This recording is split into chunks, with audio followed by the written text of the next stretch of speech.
Today we're going to be talking about the final assignment for the class and when it's due. I'd like to have it due by December 1st, so which gives you plenty of time, gives you four weeks to complete the assignment. And the assignment is basically, I'm going to put it up on the assignment board, but it's broken up into five pieces. It's a business plan based upon an idea for a business you have, and it's going to include five different parts. Each it's 5 pages. You could five typed pages, double spaced.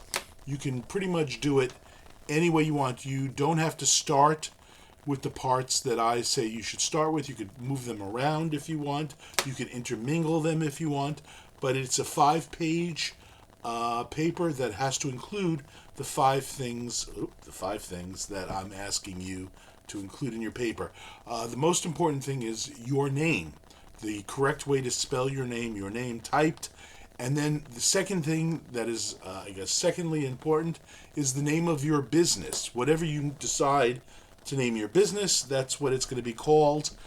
So it's your name and your business. So that is the two most important things to include in your business plan is your name, so that I have it. It's going to be 5 pages. It's going to be attached to your email. You send it to me by email.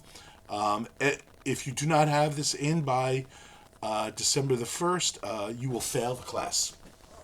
I don't make exceptions unless you have some sort of catastrophic issue in your home. I'm giving you 4 weeks to complete it. You should have completed it by the end of the 4 weeks and have it in my email. Do not send it early.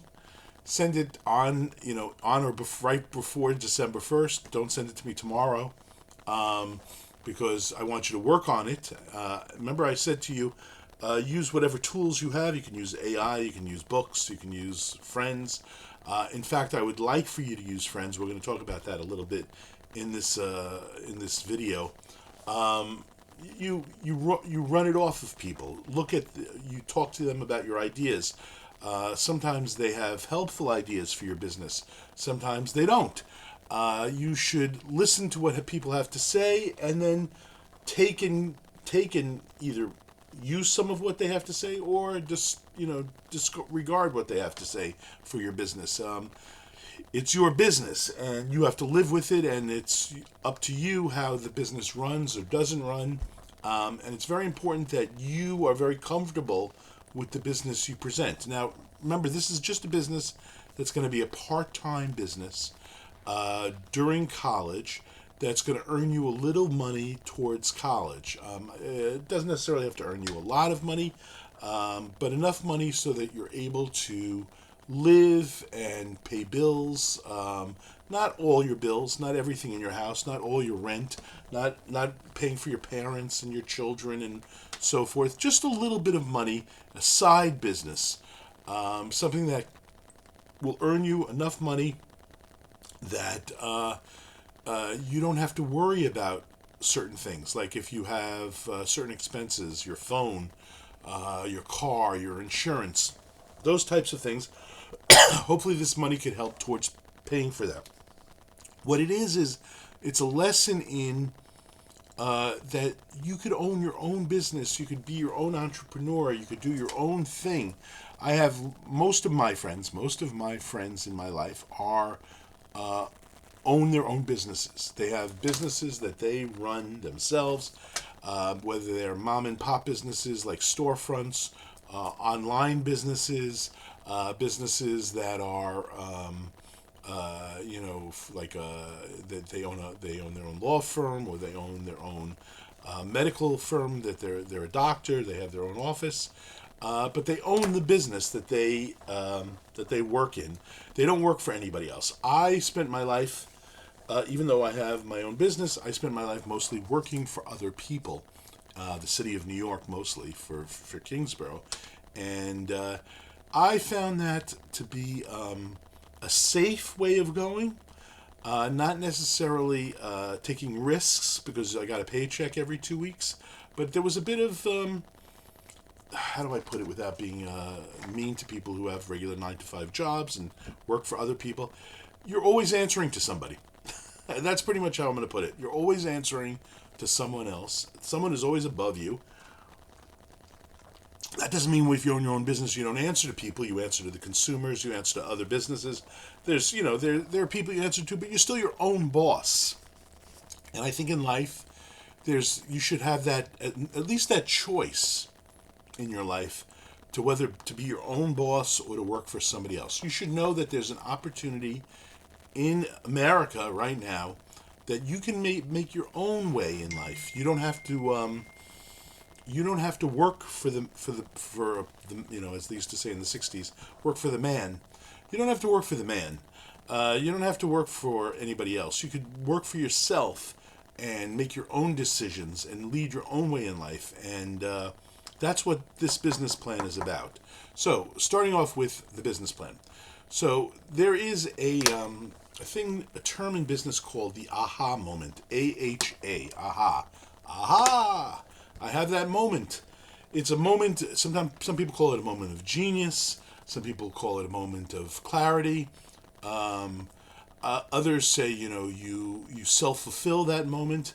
That moment is usually where you come up with an idea for your business. In other words, there are two types of businesses that I'm looking for from you. You could do either one of them. One is a totally original idea. Now, that's very rare. By the way, the business you're going to be doing, you're not renting a store or anything. This is something that you can do out of your house. You're going to do 10, 12, 15 hours a week. You're not going to do a lot of it. You could do it out of your car. You could do it on your laptop, your phone. This is a small business, nothing major. You're not paying rent to anybody. So I want you to come up with a moment of clarity, and I'll tell you some ideas for businesses that students have had in the past, so you get an idea of what kind of business I'm looking for. It's a moment of, sometimes people have it while they're dreaming. Sometimes people have it while they're, talking with friends or family. Sometimes they have it while they're over the dinner table. Sometimes they have it when they're walking down the street. You got to clear your mind a little and kind of think about what you can, a new type of business, an idea that you have for business. Now, usually people see businesses as ideas that come about where you see that the needs of individuals are not being met. In other words, you see that you're in a neighborhood and this neighborhood could really benefit by having a laundry service here. I noticed that in the neighborhood there is no, or let's say I'm in a college and the students are always going downstairs to do their laundry in the laundry room, and they have to get their change, and they have to get their car, they have to go down and bring down their clothes. Well, hey, you see, in a moment of clarity, hey, what if I offer a service where I'll take their clothes and wash their clothes and dry their clothes, fold their clothes, and bring them back their clothes for a fee. So this is a service industry. You're not selling a product, you're selling a service.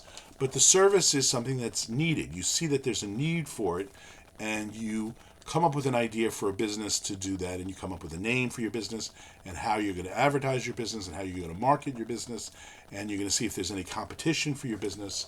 And these are the types of things that we're going to look at in the business plan, and then you're going to come up with a financial plan for your business. So that would be a business. That's a perfectly legitimate business. Is some sort of folding, washing, laundry.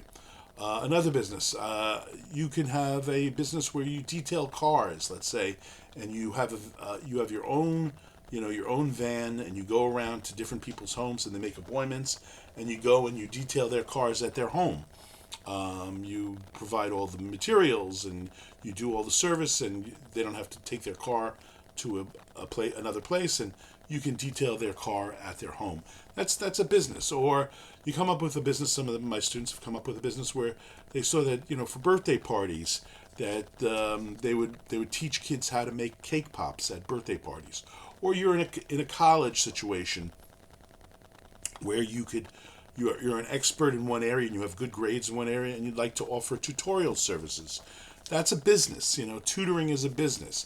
Piano lessons are a business. Teaching someone how to ice skate is a business. Teaching someone how to play basketball is a business. I mean, these are types of things, you get paid for it. So if you want to, let's say you're the greatest basketball player, you play on the Kingsborough basketball team, and you enjoy basketball and you want to coach one day in the future, well, here's an opportunity. I have a friend who's a coach at a high school basketball coach, and he has a nonprofit where he runs the nonprofit where he teaches basketball, but he also offers private basketball lessons. He was on a national team for basketball when he was in college, and he's considered one of the best players who ever played basketball in that country that he was from, and he offers private tutorial for kids who want to take it up to the next level in basketball, usually like 13, 14-year-old kids who want to make their high school teams, and he'll give them like 20 hours worth of coaching, 30 hours worth of coaching. He watches videotapes of them. He gives them all kinds of lessons. He works with them, and he helps them to improve their game, and he gets paid whatever he gets paid per hour in order to coach them. That is a business. So, starting off with that aha moment. There's that moment where you come up with the idea for your business. I need you in one paragraph or less to describe that moment. Describe the moment where you come up with the idea for your business. So that's the first part. That's part number one of your business plan, is your aha moment or your moment of genius.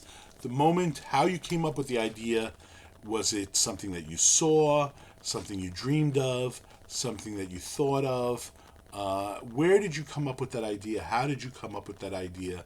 Was the idea you could use other people? Like, there is no idea pretty much on earth that is totally original.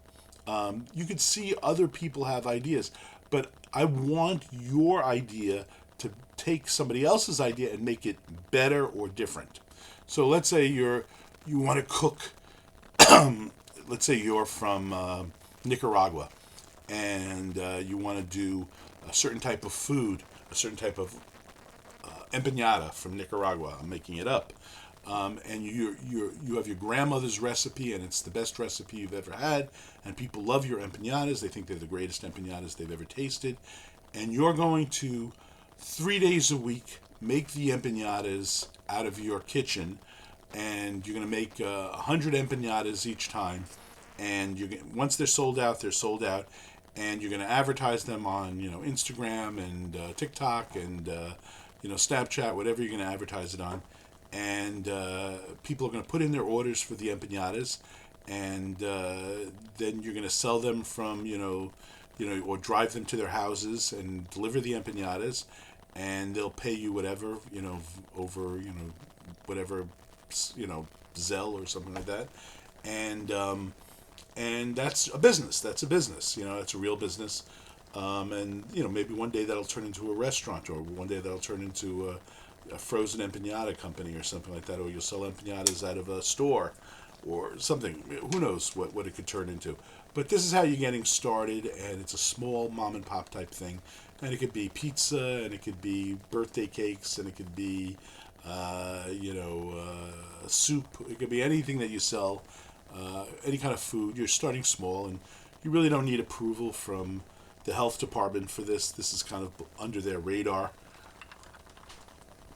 People do these mom and pop businesses all the time from their kitchens, and they're successful. And sometimes they turn out to be, more than successful. Sometimes they turn out to be larger businesses. But how did you come up with the idea? Where did it come from? Did your grandmother tell you about it? Was it your mother's recipe? Was it a recipe that you came up with on your own? That would be your aha moment. So it's one paragraph or less, 2, 3, 4 sentences describing the moment of where you came up with the idea for your business. Then you're going to do 2 or 3 paragraphs about what the business is about. Tell me what the business actually is. So after your aha moment, that's your first thing. Your second thing is called the description of your business. Description of your business, okay? So how do you describe your business? What is your business all about? Is it a service business?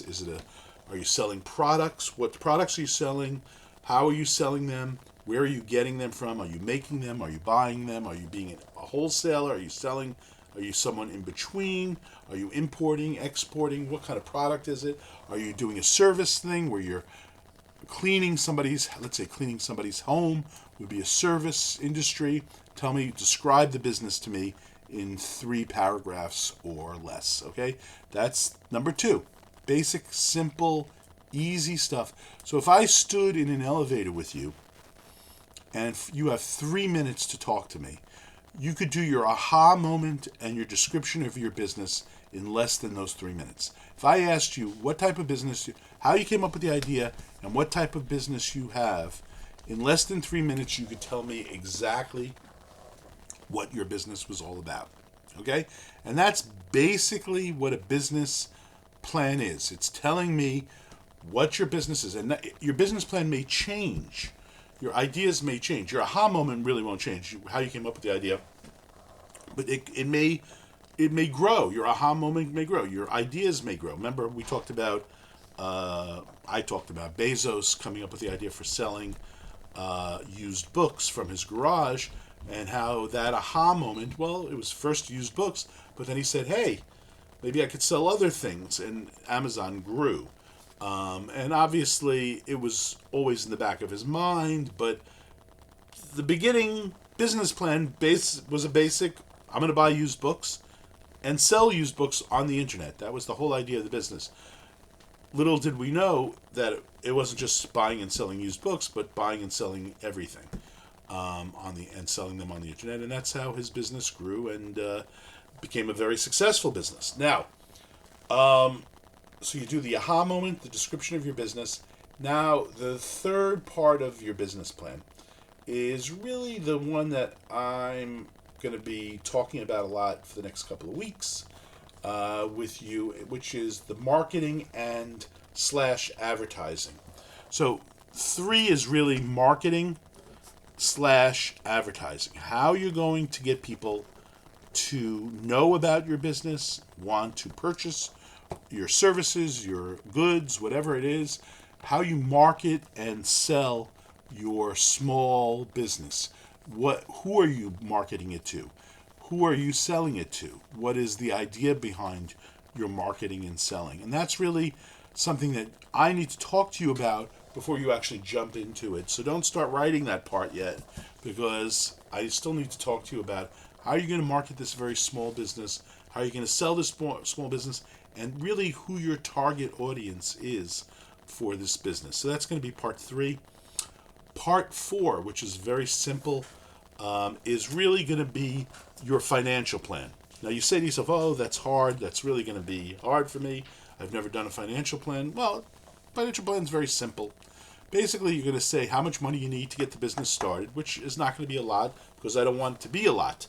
I don't want you to have a large business. I want it to be a very simple, small business. So a couple $100 if, at the most, to get your business started. And how much you are going to be, how much the cost of your business is going to be, what you're going to, the needs for your business, to buy the products, to buy whatever you need for the service. Those are the types of things that you're going to need to put in your financial plan. And then the final thing is how much you're going to be charging in order to make a profit, in order to pay, and you need to pay, make money for the company so that the company keeps on running, whatever the business is, and you need to make money for yourself. So basically you should be paying yourself at least a minimum wage as an hourly person. So if you're putting 10 to 15 hours in a week, you should be making at least, $200 to $250 maybe per week on your business, paying yourself. So everything above that is profit, but you should be making at least $250 minimum, okay, on your business. So the fourth part of your business is your financial plan. So that is really the simplest thing and not a problem. The fifth part, so let me get my pen here. The fifth part of your business is 2 parts. One is going to be just a brief description of any competition that you might see and what they're doing. So any competition that you have on your business in your area, it's kind of there. It's much more important when you do a bigger business plan to kind of delve into the competition and see what the competitor is doing. So if you're opening up if you want to open up a mom and pop soda company, like you make your own soda. Let's say you're making your own soda. Pepsi's not your competition. Pepsi is much too big a company to really worry about you as a little selling a soda out of your kitchen with your your soda stream, and you're making a special, let's say, guava flavor soda. That's not your competition. Your competition is the local corner bodega, the local supermarket. They're selling soda as well. You really should be. Are you going to be selling out of the local stores? Are you going to be selling out of your house? Are you going to be selling out of your kitchen? Who's your competitors? Not really. You don't really. You have your own, pretty much your own market. Nobody's really competing with you there. But then again, you might be compete. You might have like a cleaning service where you go into somebody's house and you clean their their furniture and their rugs and whatever with some sort of machine, which somebody had. There you might have a lot of competition. There might be a lot of companies out there that do those types of cleaning services.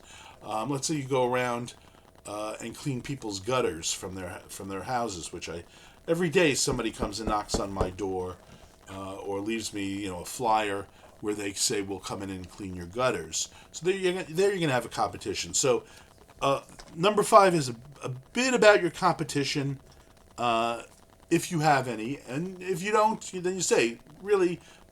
Tell me why you don't have competition in number 5, why you don't really have competition. And then the last thing on number 5 is your conclusion, where you see your business having problems, growing. Is it something that you'd want to actually do? Tell me that you might want to do this, or is it something that you're just kind of doing for the class, the business fundamentals class? But that's basically the 5 parts of the business plan. As simple as that. It's the aha moment, the description of your business, the marketing and advertising, the financial plan, what competition you have, and a conclusion. This is at its when I call this business fundamentals, when this class is called business fundamentals, I didn't name it, but when you call it business fundamentals, that's basically the fundamentals of business right there. Those are the 5 basic fundamentals of business. They're not. Obviously, business is much more complicated than that. I'm teaching it as if this is like the lowest level. This is the smallest business, but hey, that's really what happens when you grow the business. It becomes just more of all of these 5 things. More of how the business is going to grow, how you're going to market it, how you're going to advertise it. More on the financial plan begins to get bigger and bigger. You get more and more people involved. You have accountants and you have financial planners and you have all sorts of businessmen that come in and offer you different types of help in terms of doing your finances for your business. Also at my business, at the cigar shop, all the time I'm being offered services, for accounting services, for payroll services, for HR services, for all sorts of different types of things, insurance, that I'm not really always prepared to deal with. That's why I hire other people to do them. I don't do my own accounting, even though I probably could do it as well as my accountant does. It would take me a lot longer.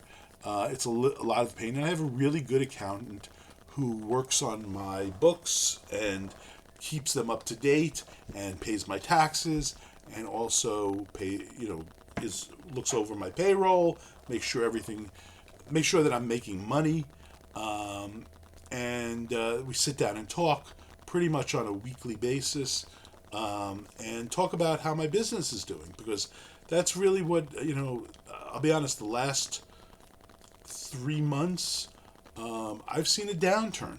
I don't know why I'm seeing a downturn in my business. It doesn't mean that we're suffering. It means that something's happened in terms of the last 3 months, and we don't know what it is. We have, obviously, I told you we have different methods in my business of different streams of revenue. And when I say a stream of revenue, this is going to be important because when I talk about your retirement, you should have different streams of revenue. A stream of revenue, think of your life and who you are as a big lake.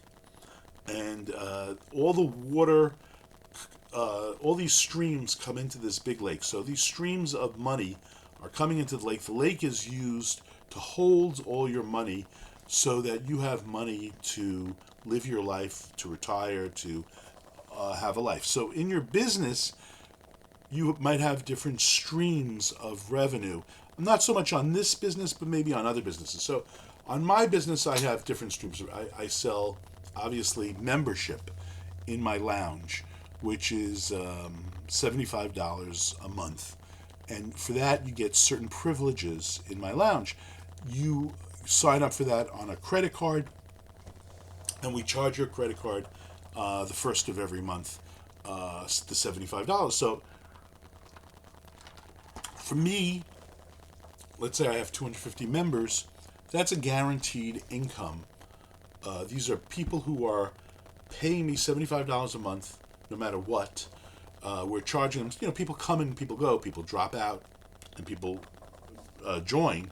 But pretty much we keep a steady flow, and they get what's called a humidor box in order to keep their cigars in the store. They get total access to the lounge. They get coffee, free coffee. They get free. I still have to pay it. So when I say free coffee for them, I'm paying for the coffee, which is part of my gets deducted from that $75 that they're paying. But they get the privileges of membership at the store, and they enjoy having it, and they feel special having it. They feel like VIPs, very important people, and it's a big deal to have that for me because it is kind of like the bottom line. I know that I'm able to pay the rent every month because I have this money coming in. Then another stream of revenue coming into the big lake is I sell cigars. Now, I don't have much of an internet business because we don't have a big store. We don't have a place to store boxes of cigars. So basically, I'm what's considered a walk-in store. People come in, they buy the cigars from my humidors. They might buy a box of cigars. They may buy 5 cigars, 10 cigars. But we don't really sell that many boxes because they can usually buy their boxes cheaper on the internet. That's pretty much the story. But people do still like to go into a cigar place and buy 1, 2, 3, 4 cigars. And then we have a lounge where they could sit and smoke their cigars in the lounge, or they could take the cigars out. So a lot of them will come in and buy their cigars there, and we make pretty good money on those cigars. Not a lot. There's a small profit margin. We have to buy the cigars. We have to pay taxes on the cigars, and then we need to raise the price of the cigars so that we make a profit on the cigars. So that's another stream of revenue. The other stream of revenue that I have is we sell all sorts of goods and merchandise that go along with cigars. Ashtrays, lighters, all sorts of t-shirts and hats and things like that would go along with cigars. And then we have another stream of revenue. I mean, this is like 3 streams of revenue, 4 streams of revenue. We do events. We do all sorts of events where we go out and do events, where we go to a wedding or a christening or bar mitzvah, whatever it may be, and birthday, and we'll bring you'll pay us for 3 hours, 4 hours, and it'll be unlimited cigars, or 5 cigars per person, or 4 cigars, or 3 cigars per person, and we'll go in. We have furniture. We'll set up something, either indoors or outdoors. Mostly outdoors because people don't like cigar smoke indoors. But we'll set up a tent or a couple of tents, and we'll bring our cigars to your event. And then what we do is people can, it's usually away from other people, but we could do it in a parking lot, anywhere pretty much. People will come, and that gives an opportunity. People will sit in their chairs and smoke to celebrate the event, whatever that may be. We've even gone to tailgate parties at football games. And we bring a selection of cigars depending on what you want, a high end, a low end, a medium end selection of cigars, and we'll provide all that. If you want to have liquor and stuff, that's up to you. but people like that type of thing, and we charge per hour, depending on what type of cigar you want and how big you want the event to be and how nice the chairs are that you want. We could do folding chairs, we could do leather chairs, we could do whatever you want. It's really up to you. We have the ability, we have a van, we can go anywhere we want. And we've done very well with that. That's actually, but it's only one stream of revenue, and sometimes sometimes we're doing really well, like during the springtime or the fall. Wintertime, we're not doing so well on that. Summer, we do pretty well, but really, it's mostly a spring. We do very, very well in the springtime. So think about your business. Think about different streams of revenue. Think about where you're gonna who you're gonna market it to. Is it going to be to the very wealthy? Are you going to have different levels of marketing, different levels of sales? We're going to talk about that later on. So the 5, again, just so you know, there's 5, and this is due December the 1st, 2025. And then we're going to be, this is your final project for the semester. It's 5 pages typed, double spaced, I'll say again. It's 5 pieces to it. You could mix them up. There's the aha moment, which is really just a paragraph. There's a description of your business, which is really just 3 paragraphs. The marketing and advertising, which we'll talk about. The financial plan. And then the 5th is the competition and the conclusion, meaning the future of your small business. 5 pages, very simple. Make sure that your name is on it. Make sure that you have the name of your business. And I want it to be a creative name for your business. Make it an original name for your business. See, and you could use AI on all these types of things, and you could come up with all kinds of different ideas for your business. Be as creative and as original as you can be. And this is really the video that kind of explains it to you. The next one I'll do is about the marketing and advertising, and I'll explain that to you. And then you can get started on it, but don't turn it in until like a couple of days before December 1st, because I'm not going to get grading it yet, okay? Any questions, email me. I hope everything's good with all of you, and I will talk with you later.